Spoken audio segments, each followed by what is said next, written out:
اور جو لوگ اللہ اور اس کے پیغمبروں پر ایمان لائے اور ان میں سے کسی میں فرق نہ کیا یعنی سب کو مانا، ایسے لوگوں کو وہ ان قریب ان کی نیکیوں کے صلے عطا فرمائے گا،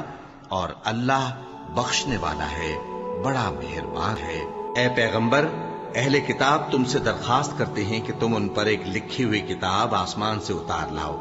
تو یہ موسیٰ سے تو اس سے بھی بڑی بڑی درخواستیں کر چکے ہیں۔ ان سے کہتے تھے ہمیں اللہ کو ظاہر یعنی آمنے سامنے دکھا دو، سو ان کے گناہ کی وجہ سے ان کو بجلی نے آ پکڑا، پھر کھلی نشانیاں آ جانے کے بعد بچڑے کو معبود بنا بیٹھے، تو اس سے بھی ہم نے درگزر کی۔ اور موسیٰ کو ہم نے کھلی سند دی تھی، اور ان سے عہد لینے کو ہم نے ان پر کوہ طور اٹھا کھڑا کیا، اور انہیں حکم دیا کہ شہر کے دروازے میں داخل ہونا تو سجدہ کرتے ہوئے داخل ہونا، اور یہ بھی حکم دیا کہ ہفتے کے دن مچھلیاں پکڑنے میں تجاوز یعنی